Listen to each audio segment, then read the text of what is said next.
Ne 1 gigabyte ya Sara. Varukutonga ja. Right. Welcome to Champions, and in collaboration with NWG Global TV. Good morning for those watching us in the United Kingdom and Europe, and good afternoon to those joining us from Zimbabwe and across the region, and it may be evening in other parts of the world. I welcome you to NDWG Global TV, and I am your host, Mija.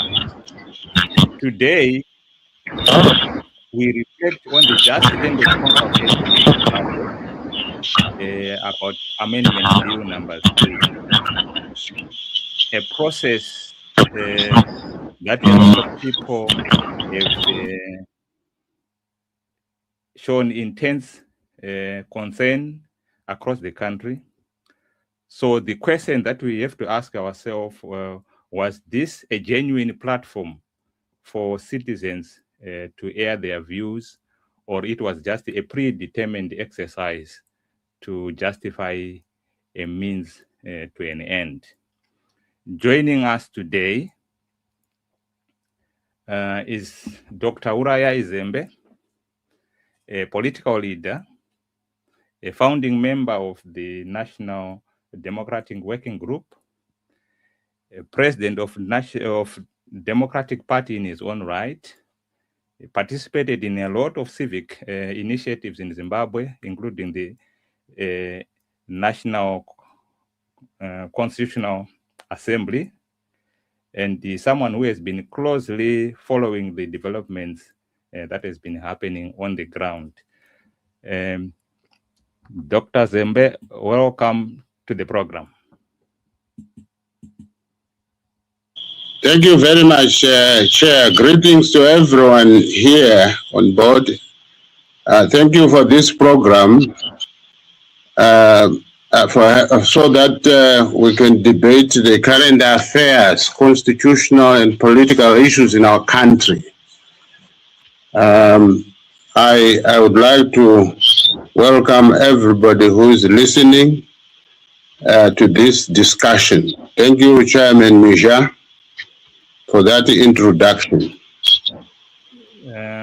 Thank you very much. For those watching our program, we encourage you to ask questions, because it is when questions are being answered that people take understanding, and they can also see the perspectives. It's all about questions, and also share your views, because you might have views that differ from us, and share this broadcast with your friends, relatives, so that it can go across the continent. Dr. Zembe, the consultation process is just ended. We have seen what happened in Harare.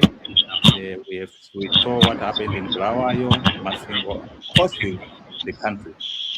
From your perspective, as someone who is on the ground, what exactly has just taken place? What exactly has just taken place in this process? Let's get your views.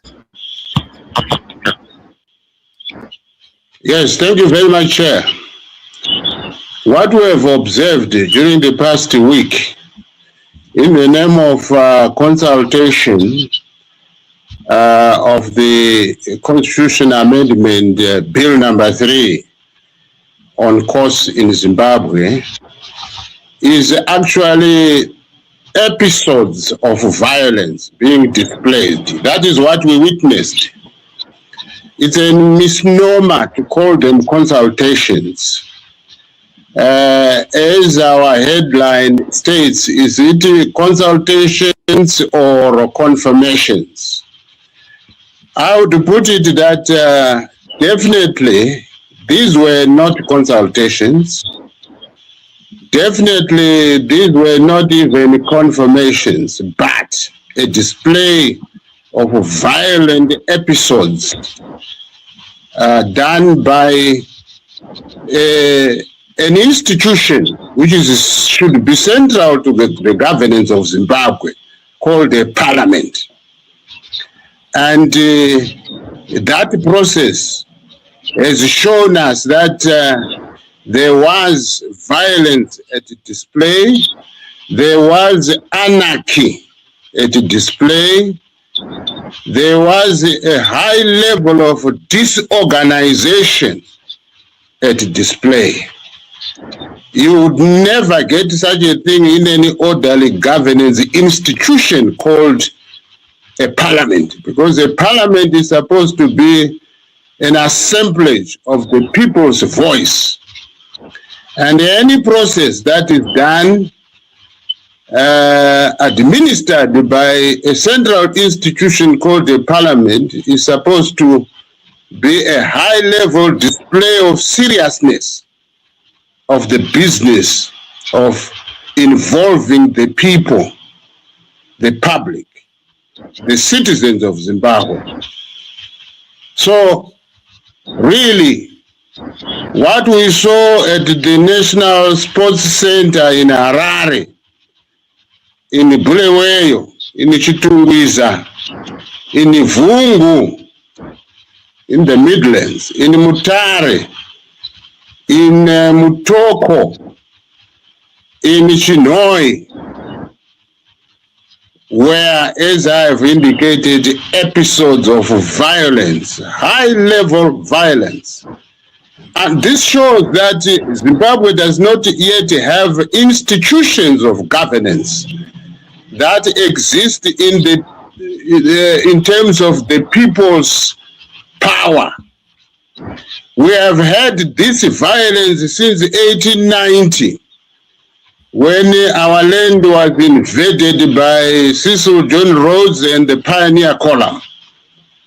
And ever since, there's been an establishment of governance that was based on violence, institutionalized in the organs of state in colonial Rhodesia. And because those institutions of governance prevented the majority from taking part in establishing what you call a government, through consultations, through hearing the people's views, through hearing the people's wish, by holding democratic elections.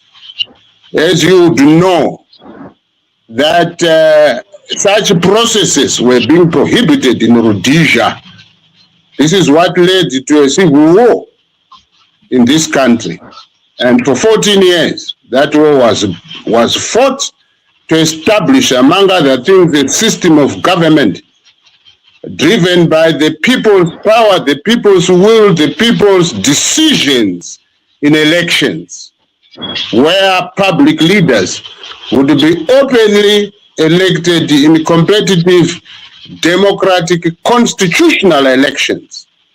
So the armed struggle, which was fought for 14 years in this country, leading to the Lancaster House Conference, was aimed at creating a civilian system of government where Zimbabweans would be held in an election to appoint and elect public leaders, public officials, to constitute a civilian government. And so what we have seen is that even the violence we have seen defy the intentions of the 2013 constitutional write-up, which came about as a result of the people's actions, but that COPAC process was hijacked by Robert Gabriel Mugabe's executive presidents and his political party, ZANU-PF. The episodes we have seen of violence are exactly the same as we saw under the COPAC process.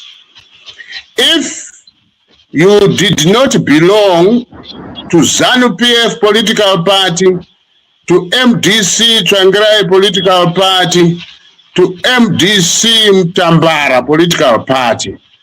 These were the three political parties that consummated the global political agreement, which led to the establishment of the so-called Government of National Unity through the 19th Amendment to the Constitution of Zimbabwe, Lancaster House Colonial Constitution of Zimbabwe. The 19th Amendment established the so-called Government of National Unity or Inclusive Government, which had Mugabe as Executive President, Morgan Tsvangirai Prime Minister, and Arthur Mtambara, Professor Mtambara as Deputy Prime Minister, together with Madam Kupe. This is the parliament that established or appointed the COPAC process, which began the consultations that were as violent as we saw last week. It's well codified. For another, we can have a session of analyzing the violence that characterized the COPAC process, which took place over a time period of about 5 years, leading to the Constitution of Zimbabwe Amendment number 20 Act of 2013. This is the document that has been used for the past 13 years in this country. And the situation is worse than we had in 2013, which means there is a greater need for this nation to move towards the establishment of a truly people's-driven constitution, which will enshrine the power of the people, establishing organs of government that would serve the people, that would be professional, a professional executive, a professional judiciary, and a professional legislature, so that you would have even the issues of establishing security organs of state like the police.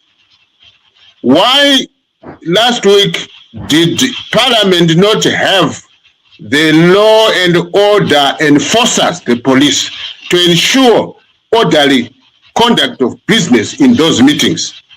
It is because ZANU-PF and their leader Emmerson Damzo Mnangagwa have hijacked all institutions of government in this country.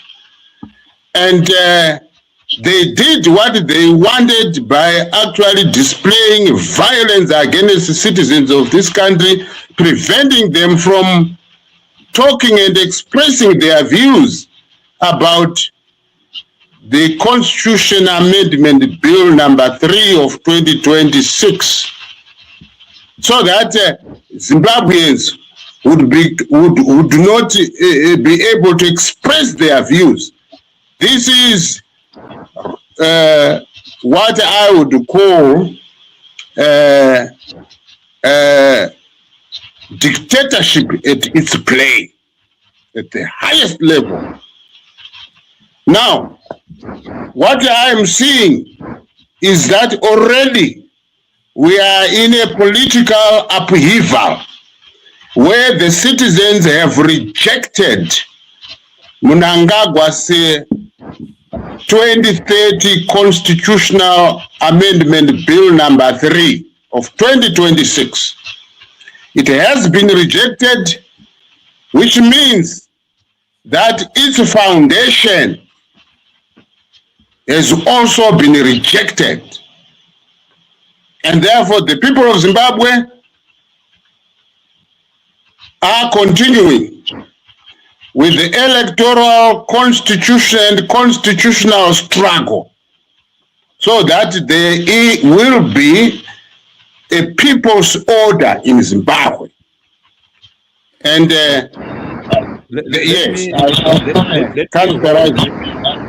let me hold you on there. And you have said consultations were a display of violence, and the process is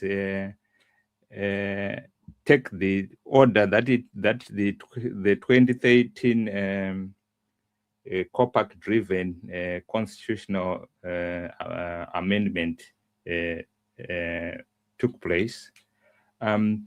But we have got other people who are saying we are of the defender, we are the defend the Constitution Assembly. If you say the process of 2013 was flawed, which constitution then will be the people defending? And if this bill passes, as we have heard the Minister of Justice said the process was free and fair in his address, and also Parliament has also said the process was free and fair and people expressed their views. And in that context, what will be the next move from the perspective of the National Democratic Working Group?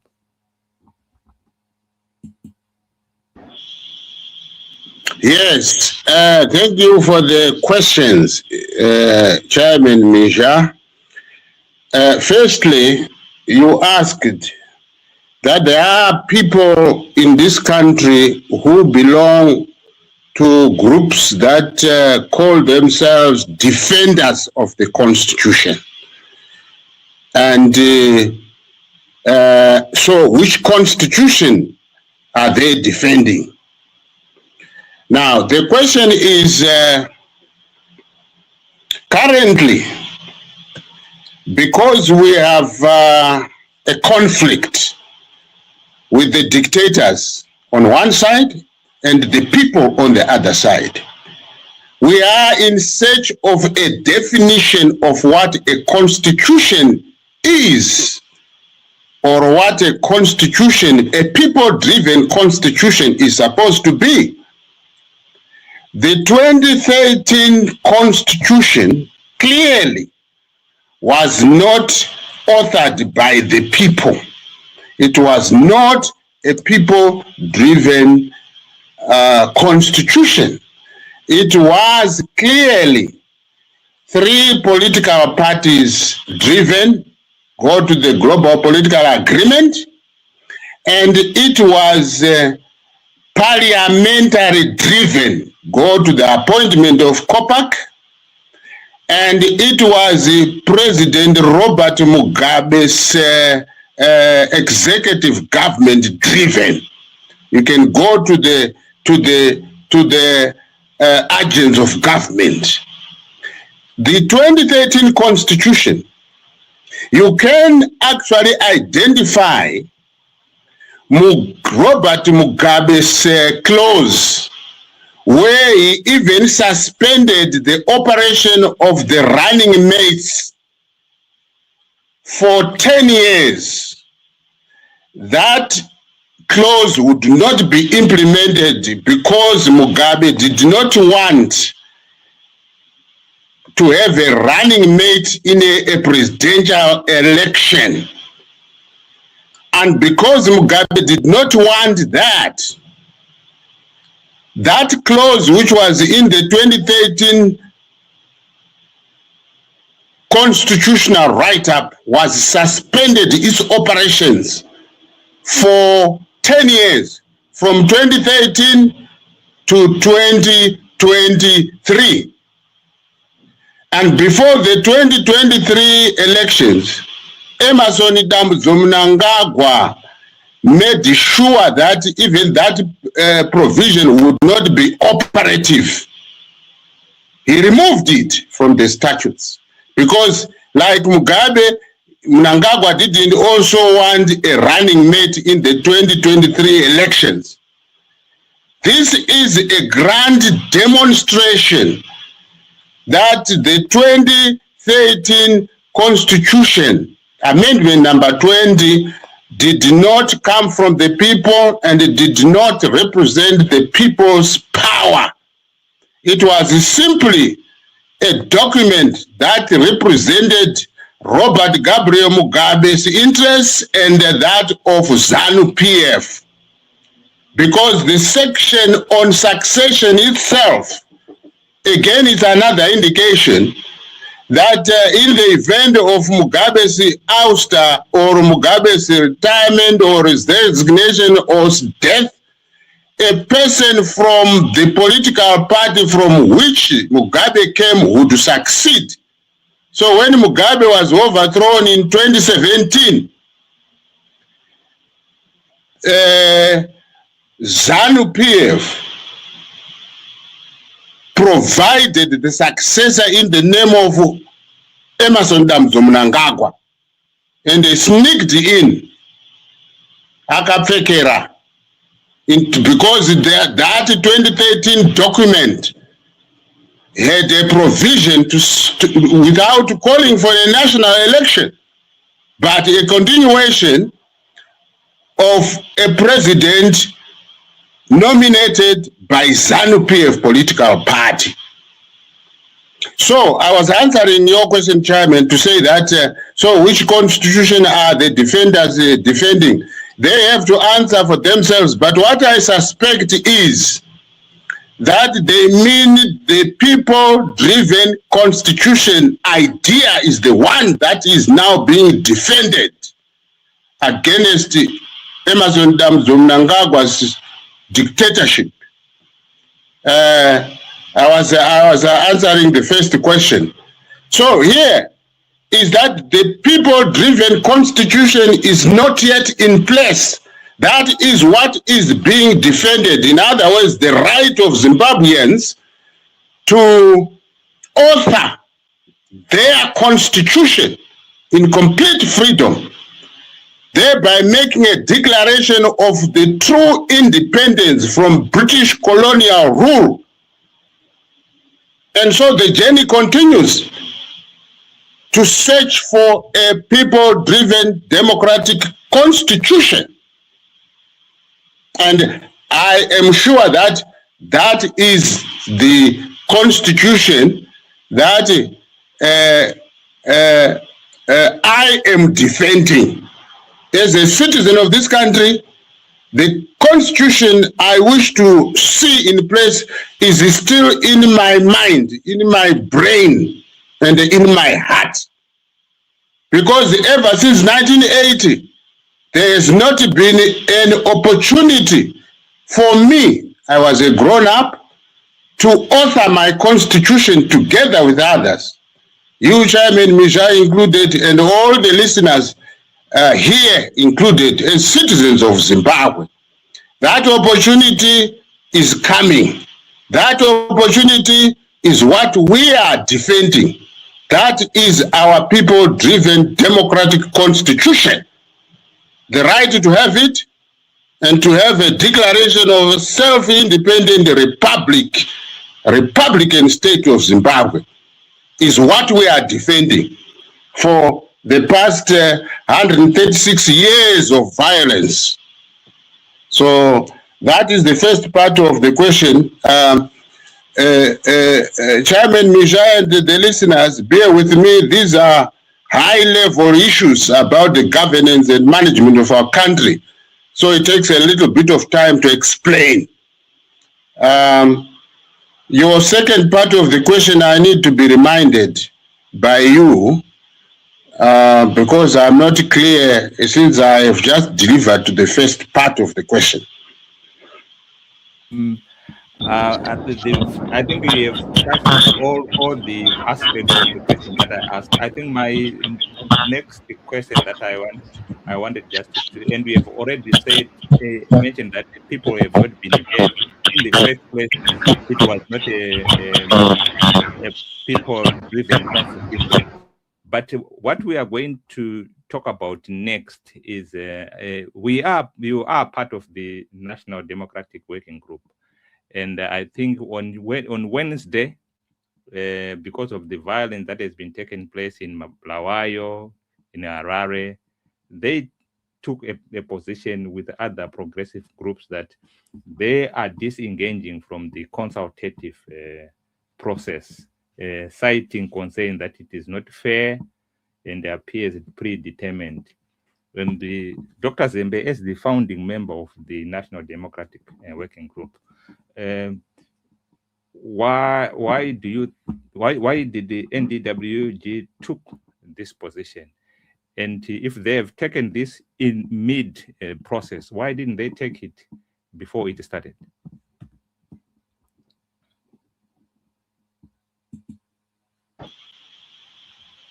Yes, thank you. It's a good question.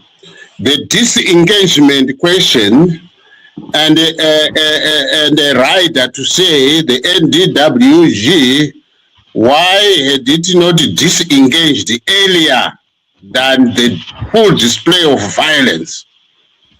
Yes, the NDWG was founded on 3 March in 2024, and we have been consulting the citizens on what to do for the past 2 years.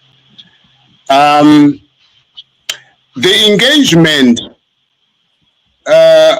with the violent episodes, we got to know that they were violent episodes after effect. But when the parliament called after the bill was gazetted, there was a call by parliament to the citizens of Zimbabwe to show cause, to debate among themselves, and to participate in the so-called consultative process by the parliament itself. And because of our civic engagement as the National Democratic Working Group, our members as citizens participated so that they could air their views against or about the Constitution Amendment number 3 bill. So it was with good intent in a civilian process, a peaceful process. The people believed that really there is need to speak about such a fundamental development affecting their governance. And therefore they participated only to discover the violence meted out through the bogus parliamentary process of consultation by Mnangagwa and ZANU-PF. So the disengagement is simply to pull out from an invitation to engage in violence a day before the completion of these violent episodes. Yes, the National Democratic Working Group announced to the nation, the whole world, that we were pulling out from the invitation to engage in further violence, which we had seen. And the citizens had been brutalized, and therefore that disengagement did not mean allowing dictatorship to run rampant in Zimbabwe. No. It's simply a question that the dictatorship was exposed by the participation of citizens who had good intentions, but only to discover that the parliament institution was hijacked totally by ZANU-PF thugs and purveyors of violence. Now, the question is, as NDWG, we will continue with the consultative process. Remember that the NDWG was set up to engage Zimbabweans as an inclusive process of discussing, debating about the lives of people, about their governance systems in the country, about the economic plight, about the housing plight, about the unemployment plight, about the human rights violations in Zimbabwe. So the NDWG will continue, and we have gathered evidence that the current Parliament of Zimbabwe does not represent the people of this country, of Zimbabwe. The processes of that parliament have long therefore been captured by Mnangagwa and his ZANU-PF political party. So the NDWG will continue consulting the people and continue to embrace all progressive forces in this country as we move to remove the dictatorship that is currently using the 2013 Constitution right up to protect itself against the people's interest. So this is the job before us as citizens of Zimbabwe. I think I must be very clear there that the last part of your question, Chairman, was why didn't the National Democratic Working Group disengage before witnessing the violence? The NDWG would not have been prophetic to prophesy that the ZANU-PF thugs would unleash their fangs and their dirty violence in a parliamentary process. There's no way NDWG would have had knowledge. NDWG is a research movement. In research, you pursue the problem, you investigate, and you get facts. Now the NDWG investigated and has now a lot of facts about the violent nature of the captured institution called the Parliament of Zimbabwe. As it is, it's captured by the ZANU-PF thugs, and it's now a citadel of violence. Clearly, Mnangagwa should desist from abusing that national institution. However, those citizens who allow themselves to be used by Emmerson Damzo Mnangagwa to oppress this nation, being so-called part of members of parliament, will now begin to take personal responsibility for this dictatorship. Because people are dying in this country. Health institutions are defunct. There's poverty in the country. People are dying of starvation. People can't access medical services in this country. People have no jobs. People are dying because of the drug menace that the ZANU-PF people introduced in this country. So those citizens who occupy positions in the captured institution called Parliament today must take this notice by Zimbabweans seriously. No one should be used through their full knowledge to oppress this country. That Parliament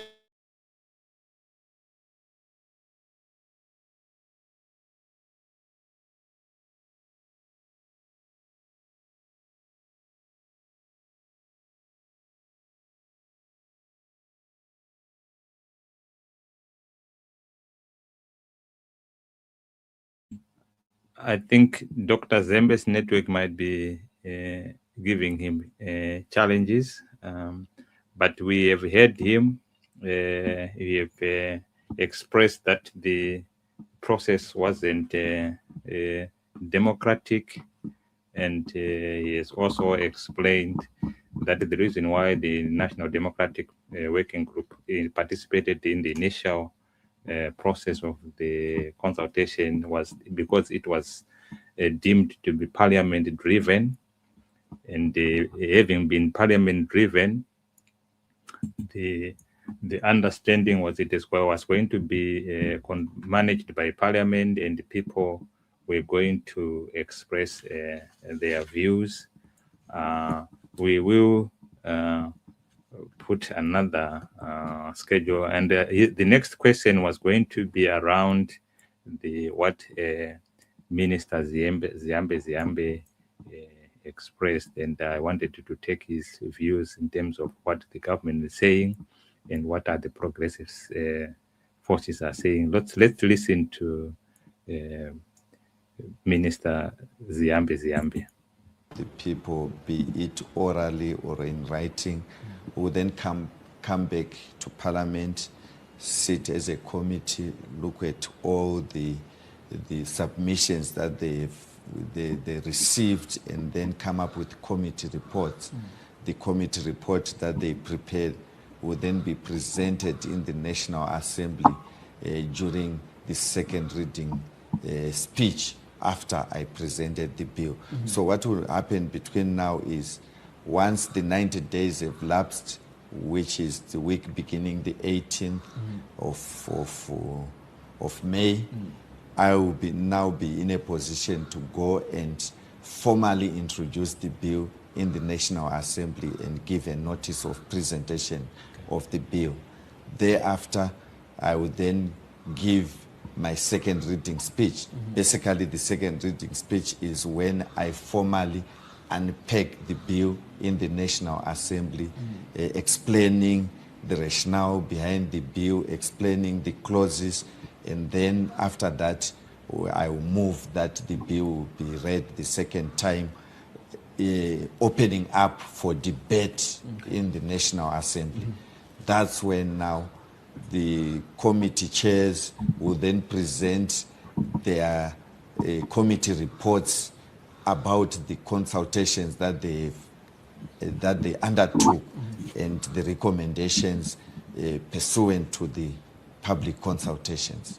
From the public consultations, the people of Zimbabwe are particularly focused on the issue of introducing a parliamentary method of electing the president. Some who are opposed to the bill have said that particularly the parliamentary method erodes the liberation struggle ethos of one man, one vote. Your take? We have had an indirect election before. From 1980 to 1990, we didn't have direct presidential elections.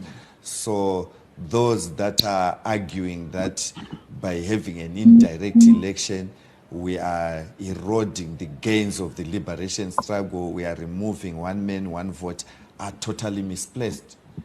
In fact, the authors, those that gave us the idea of voting, in the majority of cases, they do not have a direct presidential election. In the issue of a referendum, clear that up. Is there a need for a national referendum on this bill? Let me explain it by saying, in 2013, when we came up with a completely new constitution, we put in safeguards on how the constitution is supposed to be amended. And within that constitution, which we took to the people for a referendum, we were given 3 scenarios where we require a referendum. And the people clearly indicated that don't come to us if you are amending this constitution, if you are not touching these 3. Okay. What you simply need is 2/3 majority. So this amendment does not touch Chapter 4, does not touch Chapter 16, does not touch Section 328. Justice Legal and Parliamentary Affairs Minister Honorable Ziambe taking us through what are the next steps following the conclusion of the public consultations on the Constitutional Amendment number 3 bill. Right, that was Minister Ziambe giving his what is going to happen next. According to him, he's going to, after the 90 day, he will present his first reading to Parliament, and then he will then do a second reading in the Parliament. The committees that were doing the consultation will give their reports, and And I think one of the key questions he was asked is the bill seems to erode the reason for the going to the liberation struggle, which was one man, one vote. And Minister Ziambi's response was the fact that we had an indirect election of a president since 1980. But what he didn't mention in that submission was the fact that between 1980 and 1990, we didn't have an executive president. We had a ceremonial president in the person of President Banana, and the executive prime minister was Robert Mugabe. So the president wasn't an executive president, and the prime minister came from the party which had the majority. It was not parliament that elected the executive prime minister. It was only the non-ceremonial president which was selected by parliament. So I think this is one of the things that needs to be explained, and I think Dr. Zembe was going to elaborate on that in his response to. I think I was going to put that question to him today. He is trying to log in, but I think he's having some challenges with the network where he is. I don't know if there are any people with questions on the platforms, those joining us from National Democratic Working Group TV, and those who are joining us from Champion Network TV. Yeah, Dr. Zembe has just come back, and we will be hearing from him in a minute when I bring him onto the platform.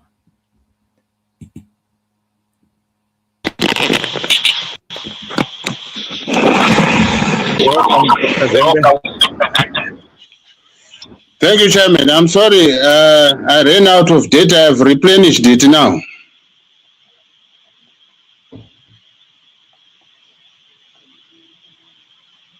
Did you hear me? Yeah, I can hear you. I can hear you loud and clear. Okay.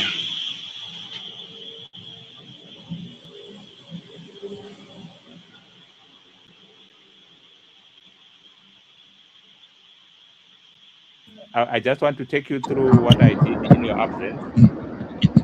Yes. I played the video for Minister Ziambi, who was responding to what happened next, and he explained that the next after the 90 days he will do his first reading, and during his second reading, they are going to then the parliamentary committees that went around doing the consultation. They will give their reports, and he was then asked to say, but this seems to take away the fundamental of one man, one vote, which was enshrined in which was one of the key reasons for the liberation struggle. And his response at that time was, even since 1980, we didn't have we had an indirect election of the president. And I think that is one of the things that I wanted you to respond to, say, is he saying the right thing by saying since 1980 in 1980 to 1987 we didn't have we had an indirect election of the president.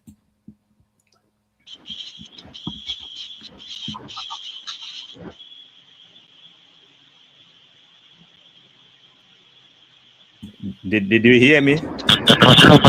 Yes, I heard you. I don't know if you want me to answer now.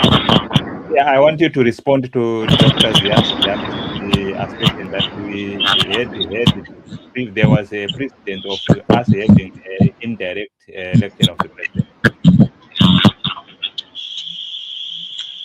Yeah, let me respond to that one. Am I audible there? Can you hear me? Loud and clear. Okay, thank you very much. Yes, Ziambi is not telling the truth. In short, he is lying. Because from 1980 to 1990, we did not have an executive presidency government in Zimbabwe. We had a government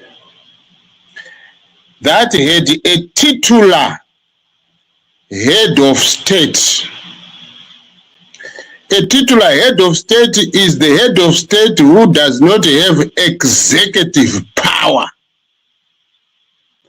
but who is a figure, father, so to speak, who did not have the executive authority of a government, but had the authority of the nation, so to speak, as head of state. And that president, if I am to name the occupant, was Kenan Banana. He was a titular head of state. And Kenan Banana, among other things, was therefore the commander-in-chief of the defense forces. And but was not head of government with executive authority to run the affairs of Zimbabwe. We had Robert Gabriel Mugabe, who was the prime minister and the head of government. And so, Ziambi lied that we had any indirect process of electing a president, an executive president.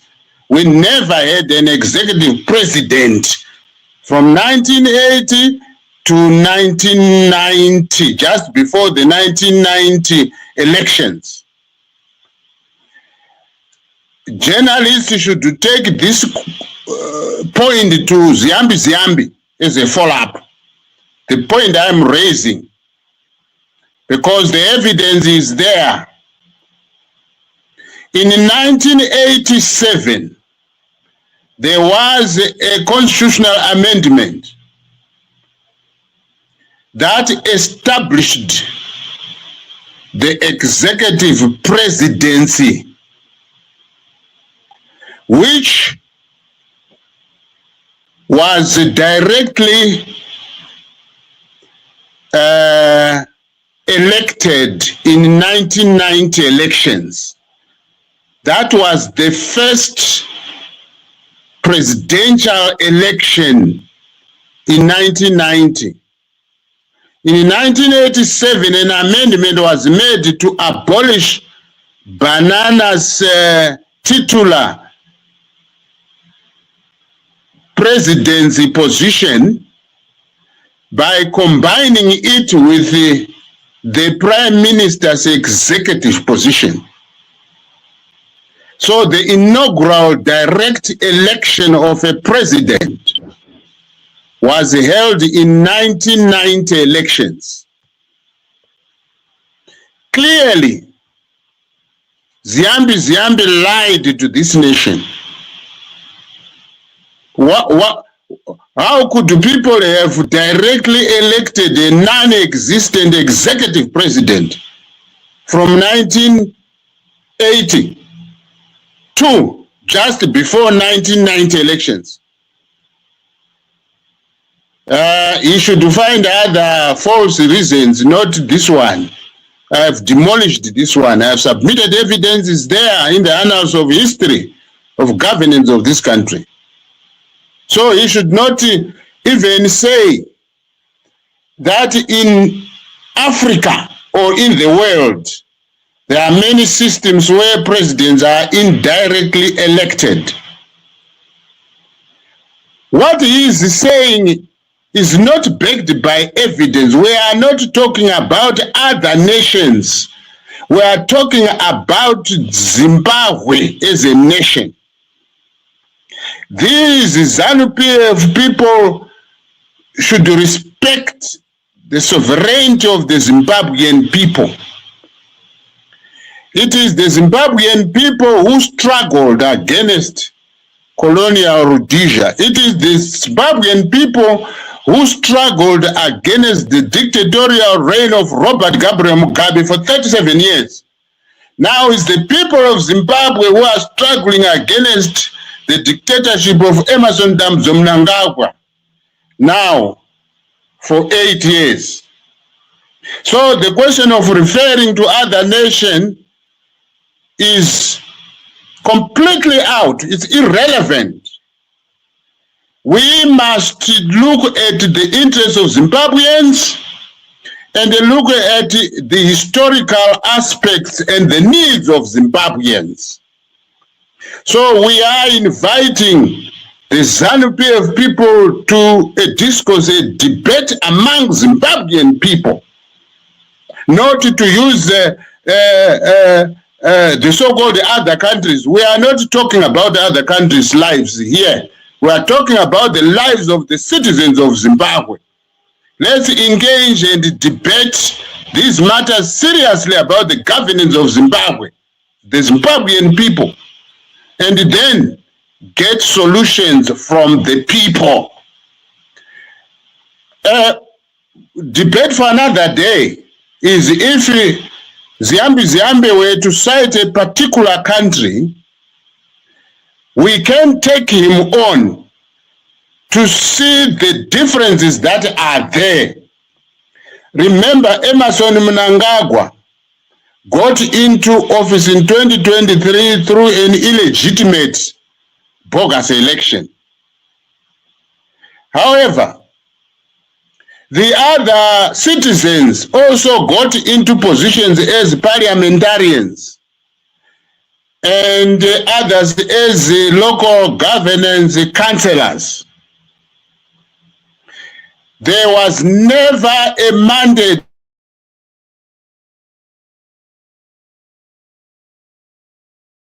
president, an executive matter. Never.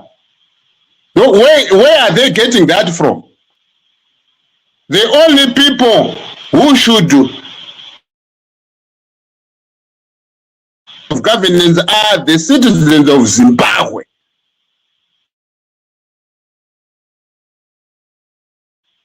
And if now they will go through and they have this terrible law that will plunge this country into serious chaos, into serious anarchy. They need to know that at the end of the day, the people of Zimbabwe are going to be victorious. They have been victorious through dictatorial governments and the parliamentary systems and the constitutional systems that were oppressive. They shall be successors. The people shall rule. And the ZANU-PF thugs who are acting in the name of the people shall be vanquished by the popular people democratic power. It is time that they begin to know that they are a very small minority in this country. They are looting the wealth of this country, the wealth of everybody. They now act as they believe hijack this nation, to hold this nation to ransom and lie on behalf of the people is not going to work. We see increasing voices of Zimbabweans objecting to this abuse that is being done by ZANU-PF for the past 46 years now. These ZANU-PF people should awaken and realize that the Zimbabwean people are rising to claim their power in terms of creating their constitution, their elections, and their government structure in order to provide proper management and governance of this country. I hope I've answered your question, Chairman. Thank you. You have answered it quite clear and even beyond. Now we have been here almost an hour now. We need to be winding down, but I think another program that we are going to do is going to be. You mentioned that 1987. That's when the Constitution was amended to create the executive president, and I think the question we then needed to be asking, and which we need an episode on its own, is: was there a referendum for the people of Zimbabwe to agree to that change in the constitution at that time? And if they didn't request a referendum for such a significant change in the constitution, why are we making it that we need to be involved when they are changing the how we select the president, when we didn't object when they were changing to have an executive president? This is not for answer for today, but it's for another day. For now, I think what we need, there are people who might be watching this program from the diaspora, from Zimbabwe, from across the globe, and particularly, what are you saying to the young people of Zimbabwe? And what are you saying to the middle generation in Zimbabwe? What are you saying to the regional bodies like the SADC, AU, and other progressive forces within the context of our nation? And what message are you sending to Mnangagwa's government and these people as a way forward? If they continue with this consultative process, as the parliament has already said, the process was fair and people's views have been heard, they are just going to put together the reports and hopefully then for them it's a done deal. Over to you, Dr. Zembe.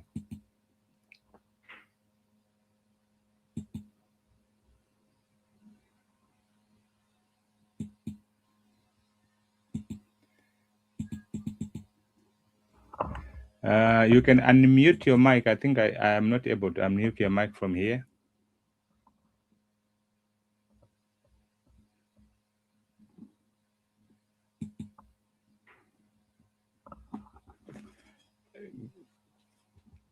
Go on, Mr. Zembe.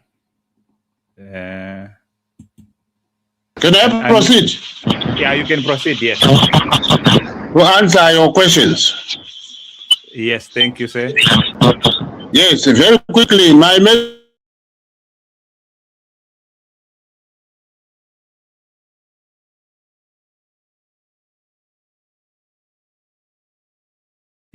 his network might be having some challenges. It's frozen.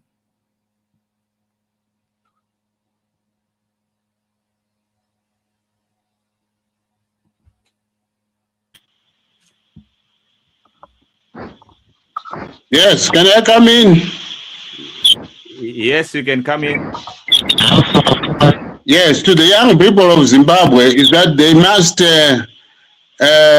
embrace the historical development of the governance processes so that they have knowledge of what happened, and that as torchbearers of the reconstruction process in terms of governance and the setting the future for this nation, they need to rise and participate in the discussions and in the struggles for establishing a democracy where their voice should be heard through electoral processes so that they would influence the democratic governance processes that should open future opportunities, economic opportunities for them to have a good life in Zimbabwe.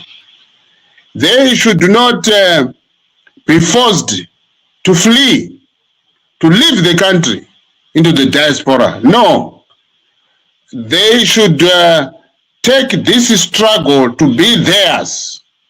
They are the vanguard of the constitutional and electoral struggle that currently occupies the political space in Zimbabwe.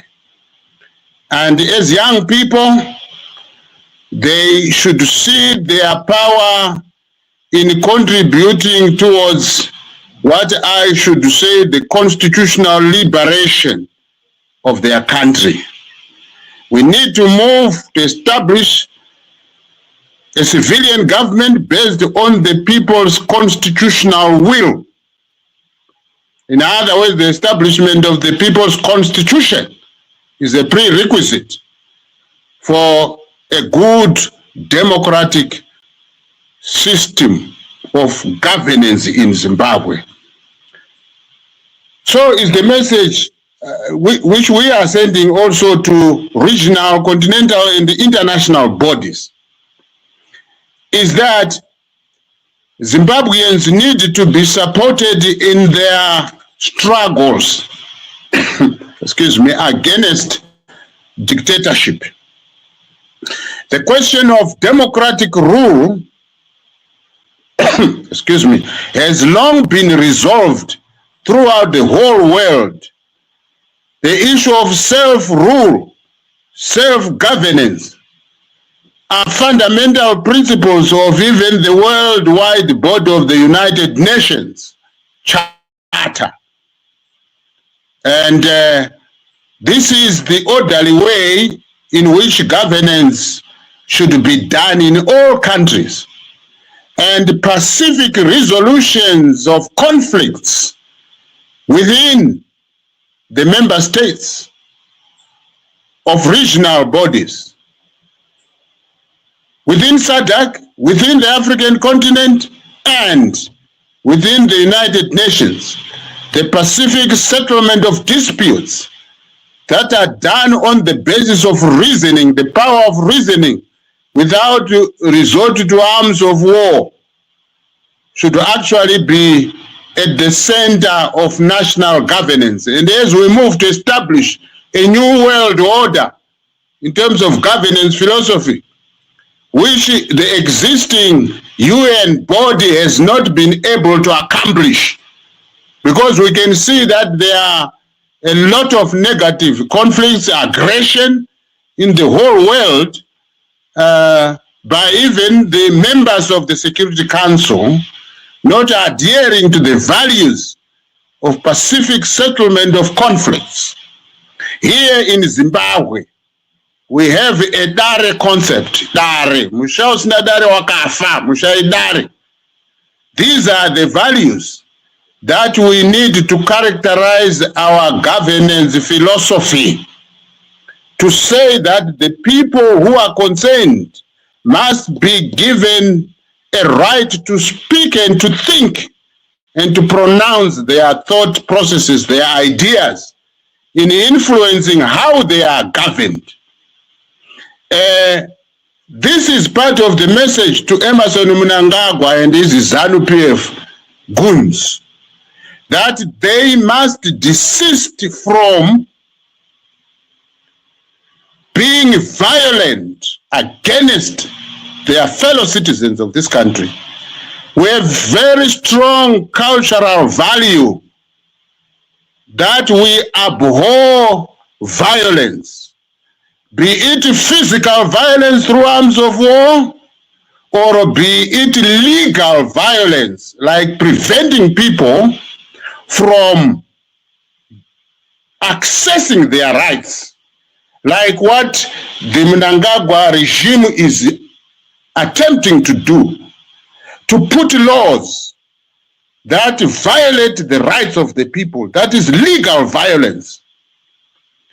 And so this is our message to Emerson Damzo Mnangagwa, to desist from being purveyors of violence, to desist from continued violation of our fundamental rights, human rights, to think and to make our ideas known of how we should be governed as citizens of Zimbabwe. The methodology of violence has limitations. And if Mnangagwa and the company continue to be violent, and if they continue to be intransigent to this good advice that the nation is giving them, then one, they risk plunging this nation into another violent fiasco, which they will lose, because it is the peaceful power of the majority citizens that will prevail. The people have power to innovate ideas of how to overcome this rule by a minority, the hijacking of public institutions. There is a limitation.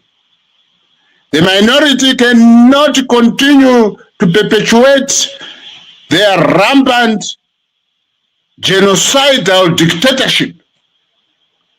They must give up such devilish intentions and resign, surrender to the people's wisdom, to the people's will, to the people's power. And the people's peaceful power is stronger than all weapons of war that Mnangagwa think they have and can display against the people. We are just giving them this free advice that they must realize that they should not continue to hold this nation hostage. They must not continue to be slave masters in the 21st century. They must never ever think that they can impose dynastic personal rule in this country. We are in the era of enlightenment and in the era of knowledge societies, in the era of competitive political and economic activities. The people of Zimbabwe should be freed to unleash their economic power and ideas to produce goods and services in order to sustain their lives, in order to enjoy their lives. The more than 5 million Zimbabweans in the diaspora are crying to come back home and to add value to economic production, to add value to economic activity, so that they have maximum enjoyment of life under earth. In Zimbabwe lies opportunities. In Zimbabwe lies climate, business climate conducive to attainment of peace and personal enjoyment. Zimbabweans can never have maximum enjoyment in the diaspora. No. So, the Emerson Damzo Mnangagwa should free Zimbabweans The thought processes, they must come back, everybody, to this country, reconstruct your nation, and have good life. We have natural endowments given by our Creator in this country. We have the wealth in this country that will make every citizen of this country very happy and wealthy. That will eradicate all levels of poverty in this country. So Emerson Dambudzo Mnangagwa and this ZANU-PF cabal should allow this nation to be freely independent and to go about reconstructing their ravaged country, their ravaged economy, their ravaged lives. We have power to regenerate as a nation. And therefore, I hope that Emerson Dambudzo Mnangagwa and his ZANU-PF thugs will listen to what the Zimbabweans are currently saying. We note, however, that there are progressive movements like the Geza Revolution, which is coming from within and reminding this nation the reason why the nation went to war against colonial regimes in order to gain independence. And that independence is not yet at hand. So the struggle against oppression, dictatorial rule continues. It matters not that we now have Emerson Mnangagwa, a person of our kind, as a black African, as a Zimbabwean, now leading this genocidal dictatorship against his own people. This is an insurrection. So Emerson Dambudzo Mnangagwa and his ZANU-PF minority group must give up their demonic dictatorial power and surrender to the people's will. Let me end here. Thank you, Chairman.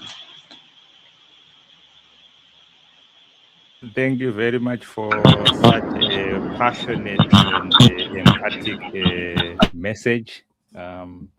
As I said, we are coming to close our broadcast. But I think, as I said, this is the beginning, having a conversation with Dr. Uriah Izembe. He's a wealth of knowledge, a wealth of understanding and experience. In the next segment, I think we must also tackle. He made an assertion that the 2013 constitution is not a people-driven constitution. We need people of Zimbabwe to understand why he comes to that position. And also, he mentioned that we said we need to unpack the constitutional amendment that brought about the executive president in 1987, and why was it sent? Was it put to the referendum where people are involved? If not, why? And if it was okay, then why are now people vested interest in the change of the constitution to move from the direct election of the president to him being elected by parliament, which, according to Dr. Zembe today, is by a captured, because the parliament that we have today is not a reflection of people's choice. People's choice were violated by with Shabangu coming in and the recalls and the by-elections and the violence and everything that in the mix. And this is the concoction that is now we are now entrusting to change the sacred constitution to extend and take away the powers from the military. There are a lot in there. We will have a conversation. But as we come to a close, he made a very fundamental call to every Zimbabwean to say, we must be involved. We must learn our history so that we can reconstruct our country. Young people to participate, and so that we can see the actually coming together of a liberated constitution of Zimbabwe, and the regional bodies and international bodies is calling upon you.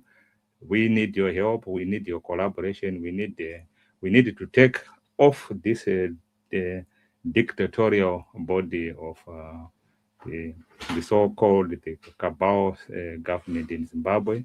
And his message to the government of Zimbabwe is let the people do what they are supposed to do. So I will not thank you enough, Dr. Zembe, for sharing your insights and your passion, and you can see it through.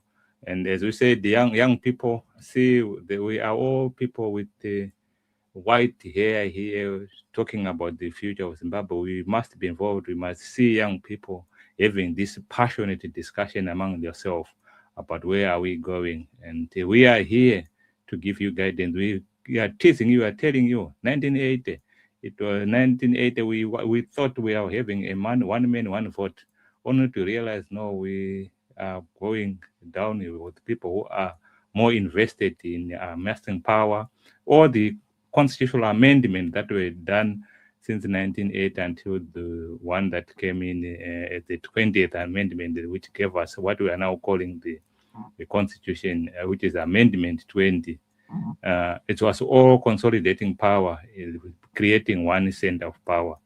And so I think we need to be involved. So for today's discussion highlighted a critical tension between the official position that this process was a legitimate and legitimate consultative process, but there were been concern from on the ground, as we have heard from Dr. Zembe, and other sentiments aired on all other social media platforms, that this was more of a violent process. And as Zimbabwe move forward, the key question remains: can we trust, or can a trust be built where there is a doubt in the process? And I think Dr. Zembe has also highlighted that we don't have functional institutions. So if we don't have functional institutions, how do we then navigate to bring about a real change? So this is me from the National Democratic Working Group, Global TV, in conjunction with Champions Network TV. I say good afternoon, those in UK, and good afternoon also those in Zimbabwe, and wherever you are watching us from.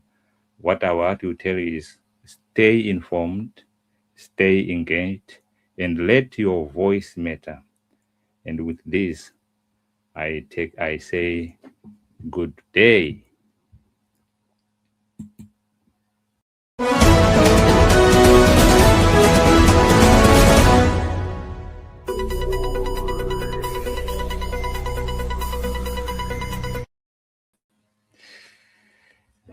Dr.